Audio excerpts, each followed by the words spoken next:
It is, of course, time for the press preview, our first look at the front pages as they arrive. Time to see what's making the headlines with the Observer's chief leader writer, Sonia Sodha, and the Daily Mail's deputy political editor, Harriet Line. Both of them with us from now until just before midnight. But before we turn to them, let's take a quick look at the front pages that we have. And we begin with the Express. Britain strikes deal in war on people smugglers, reads their front page. It's been taking a look at the UK's partnership with Turkey to tackle small boat channel crossings. A big story, this one. The Metro reporting on the cyber attack on the Electoral Commission, estimating the number of people affected to be 50 million. In addition to the voter rolls, the Mail also mentions the data breach involving members of PSNI, the Police Service of Northern Ireland. A different take by the Mirror. It understands that the Prince and Princess of Wales will take a leading role in the commemorations around the upcoming first anniversary of the death of Queen Elizabeth II. What of the Eye? Well, it has word of a weight loss drug that's said to reduce the risk of heart attacks or strokes. Here's The Guardian. According to them, the public could be given access to as much as £800 million in compensation over water companies' failure to stop sewage being released into the country's waterways. The FT hears that Google and Universal Music are discussing the idea of licensing song melodies and artist voices so that they can be monetised if artificial intelligence finds a way to replace them. While the Star, cracking story this one, the Star has little sympathy for clairvoyants and tarot readers who are losing their work to AI chatbots, declaring they didn't see that coming. Yeah, I love that story. Just a reminder that by scanning the QR code that you'll be seeing on screen during the programme, you can check out the front pages of tomorrow's papers whilst watching us discuss them. And indeed, tonight, I'm joined by Sonia Sodha and Harriet Line to take you through. Guys, lovely to see you this Tuesday evening, and we have an awful lot to discuss, so let's dive straight on in. And we start with, I think, a story that we're going to hear a bit more about over the coming days. Sonia, take us to the front of the Metro, the cyber raid on 50 million voters. So this is on quite a few of the front pages tomorrow. It's thought to be the biggest data breach, data hack in the history of the UK. Essentially, what's happened is that the Electoral Commission's data security has been very severely compromised, and hackers have been able to access details of around 50 million voters on the electoral register. Now, there's a few things to say about this. The first is that it sounds like the hackers were in this Electoral Commission systems for a really long period of time, a period of months, before they were identified and the systems were secured. It sounds like they weren't looking for financial gain, because you would know that, because they would be sort of putting in requests for ransoms, etc. So the thinking is that it was probably a hostile actor. The Electoral Commission has said this doesn't compromise the security of UK elections, so it's not the kind of hack that would, for example, allow a foreign actor to interfere with an election. But it's obviously going to be extremely concerning to people. This data is public because it's the electoral register, but some people's details are not available on the electoral register unless you actually go in person to a town hall and look at this stuff, under the supervision of someone from the local council, and you're only allowed to take handwritten notes. So the fact that all of this information was available electronically for a period of time, I think will be really concerning to people, and it's absolutely huge. It's 50 million people. So, I think the Electoral Commission is just the latest in a long line of big organisations to become compromised like this. But it's really, really serious when you're talking about, the UK electoral register. Harriet, you've got to ask yourself, if the Electoral Commission cannot look after the electoral roll, is any information that's stored on a computer connected to the internet actually safe? Sonia there was saying, lots of us, myself included, have taken our addresses off the electoral roll. I didn't realise that the total who've done that is numbering in the millions. I think our correspondent was saying earlier something like 27 million names, in fact, have had their address withdrawn from the roll itself. Yeah, this is hugely embarrassing for the Electoral Commission, and particularly that it wasn't noticed for such a long time. And I think this has, although it doesn't impact elections per se, I do think it has an impact on democracy in the UK, because, as you say, so many people ask not to be publicly or have their details publicly available on the Electoral Commission. So their address is not publicly available. Now, for some people, I think that is, politicians or judges, that's for their own security, but it's not something that would be absolutely hidden. In the most extreme cases, I think for, spies or people of that level or who have a particular threat upon them, that data hasn't been able to be accessed. But I think if you're someone who is concerned about your security and your address being publicly available, would you now think twice about even registering to vote after this? And that's incredibly serious if this data breach leads to that kind of impact on democracy. That said, though, because our electoral system is so antiquated, and in order to vote, you have to go along to a polling station with a piece of paper and a pencil and tick a box, it can't actually, a data breach like this can't actually affect an electoral outcome, it would seem. And ditto, because the way that we vote count is done by individual people. Again, that can't be infiltrated. So the concern here is about the impact on people's confidence in sharing data with what should be somewhere incredibly safe. Still, Sonia, following on from what Harriet was saying there, I mean, we haven't been short of stories over the past few years about foreign interference in our elections. And as we take a look at the front page of the Financial Times, them also covering this story pretty prominently. I mean, they point out the fact that the National Cybersecurity Centre may have identified the culprit, but we don't yet know. I suppose the corollary of all of this is, there are plenty of people who want to see us moving to a more digitised form of elections. When people can hack this level of information, surely it lends weight to the idea that, a ballot box, a bit of paper and a pen is really all you need to run an election properly.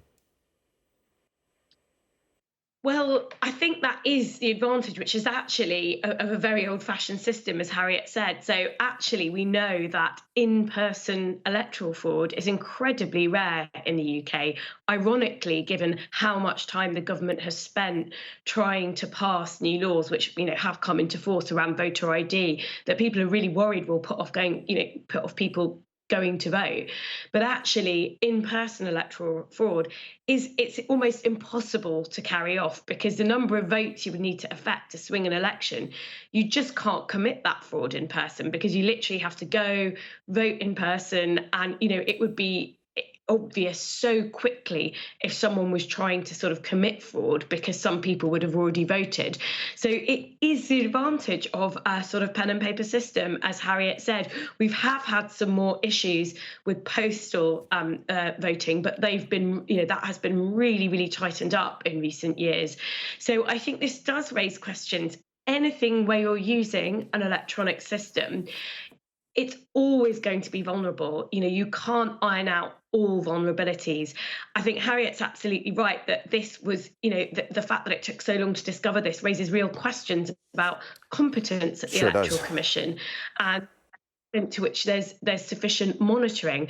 But I'm not sure that there is. I think if you speak to security experts, that you can take measures, and you can say to your staff, don't click on phishing links, for example. I mean, one of the difficult things for major corporations of thousands of people is that one person clicking on a phishing link in an email can compromise the security of your system. So there's a certain degree of human error involved here as well. So I think most security experts would say no digital system is 100% secure. It's always going to be a bit vulnerable to hacking. And I think you're right, that does raise questions about the security of digital voting.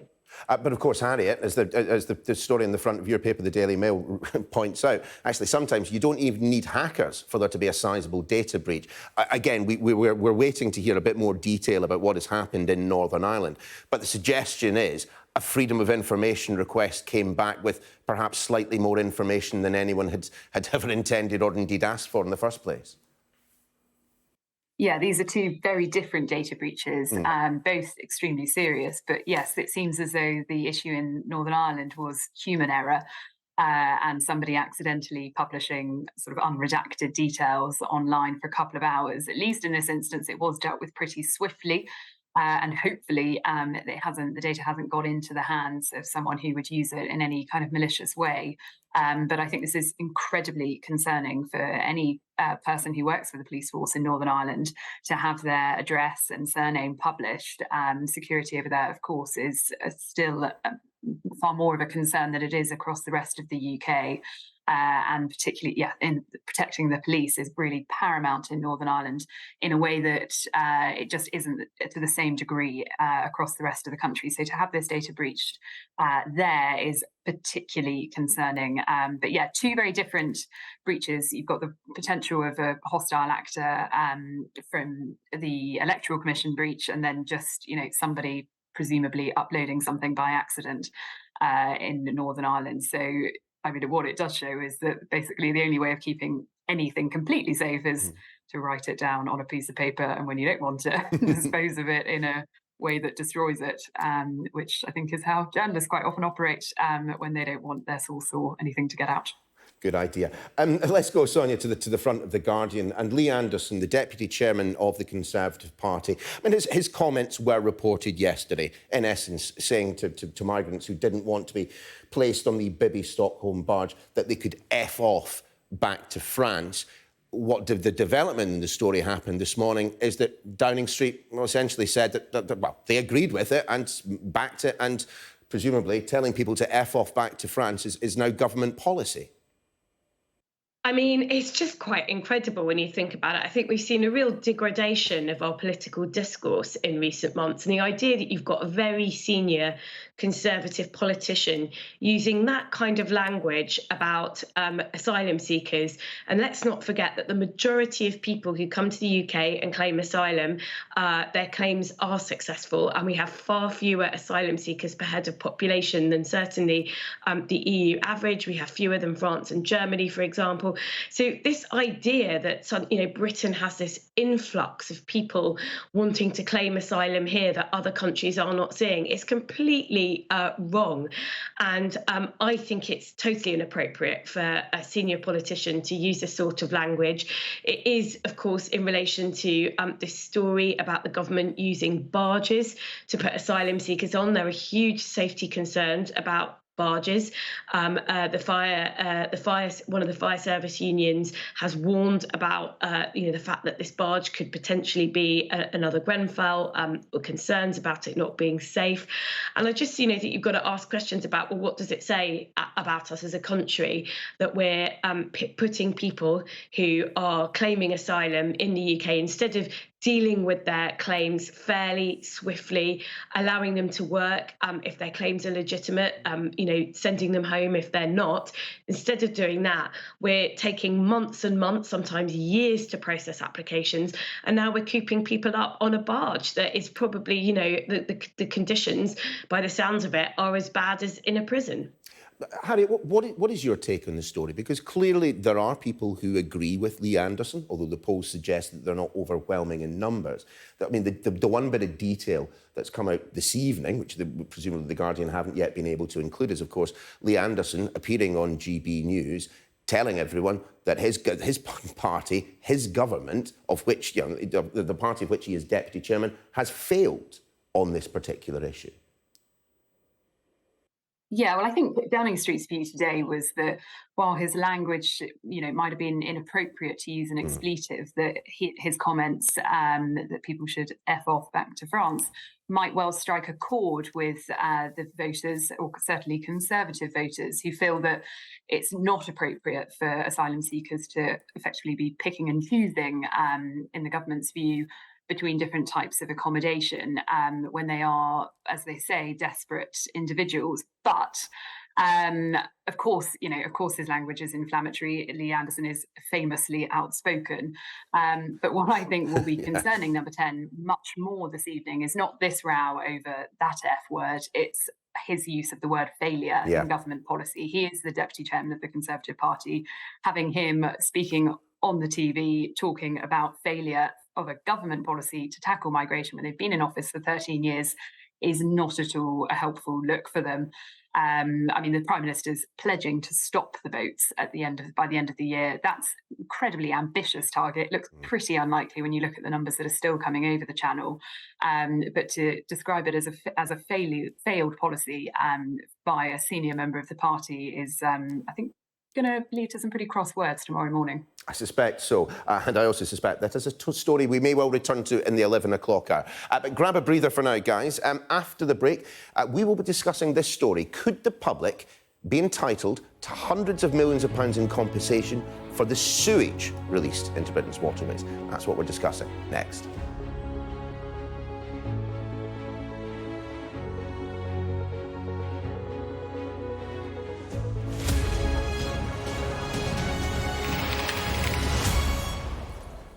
Welcome back to the press preview. Sonia and Harriet are still here. And Harriet, we'll start with you this time. The lead story for The Guardian today. The water companies might actually be getting a kicking for once over them over and over and over again dumping raw sewage into our rivers.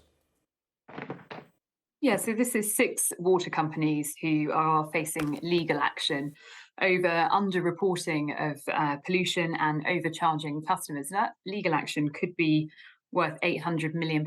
They could be forced to pay out to 20 million customers. I mean, this is an incredibly sort of emotive issue, actually. So many people feel deeply about the water quality. So many people, particularly, I think, after the pandemic, are into wild swimming and swimming locally, be that in a local river or lake or on the beach. And there's been an incredible effort at highlighting the awful sort of scour of how much sewage is dumped out when you have high rainfall, or frankly, for pretty thin excuses by water companies, and dumping out raw sewage into our seas and rivers, damaging the environment, but also really damaging it for people wanting to swim. And I think that was exemplified with the triathlon over the weekend, where I think something like 50 triathletes fell ill after swimming in water that was polluted with sewage. And that just shows how dangerous it can be for this to happen, but also how widespread it is. And so, yeah, this is potentially great news for customers if this legal action comes off, and pretty bad news for the water companies. Yeah, and a quick shout out to Fergal Sharkey. Fergal Sharkey, of all people, one of those who have really been leading the charge on sorting out what has been happening to our waterways up and down the country. But I want to change direction with you, Sonia, and to take us to the front of the Financial Times. This story really, really scares me. Universal and Google are in talks, apparently, over licensing people's voices so that they can use them in future. Explain this one for us before I go utterly nuts. Yeah, so we've been hearing a lot about AI in recent months, but this is a new one that I hadn't heard of yet either. So this refers to the fact that people are now using AI to mimic artists' voices, essentially steal artists' voices, I suppose you could put it like that, and create new tracks out of them or put them on different tracks. And so we've already seen that, for example, some of the artists named here are artists like Elvis Presley, for example. So what these talks are about are to try and ensure that artists get a cut of it if somebody uses their voice through AI to get them sort of singing a different track. And I guess that's better than the alternative, which is that they don't get anything at all. But I imagine if you're an artist, the thought of somebody basically mimicking your voice using deep fake technology to create another track, I mean, oh gosh, that feels like a total loss of control. So in this story, the journalist has compared it to when YouTube sort of first came around, when people were using other people's music as backing tracks for their YouTube videos, and then a settlement was negotiated for music artists, so they got some cut of that. And this is being compared to that, and you can see why it's better than nothing. But I mean, it is. I have to say, I mean, it's not an issue for me. I can't really sing. But if I could, I'd be a bit worried about it, I think. Well, what about you, Harriet? I mean, as the front of the Daily Star reveals, it's not just Taylor Swift who needs to be worried. It's Russell Grant and Mystic Megs of this world as well. Tarot readers and fortune tellers can now be beaten by AI. This is a brilliant story with an excellent headline. They didn't see that coming. I mean, what it shows is just how sort of far the tentacles of AI reach, that everyone's job is at risk if you go to, I don't know, AI to find out how many children you're going to have, or whatever else people go and ask a fortune teller. Then AI probably is just as good as a psychic at telling you how likely these things are. So yeah, I think it's actually the undertone of it is mildly alarming, because it does show that it is extending to so many sectors, but obviously a very, very funny way of doing the story. It was something we explored in the Sky News Daily podcast, where we got AI to write my intro for me. They couldn't deliver it in the Scottish brogue, however, so I think I'm safe, at least for now. Sonia, Harriet, we will pause right there and see you again in a second.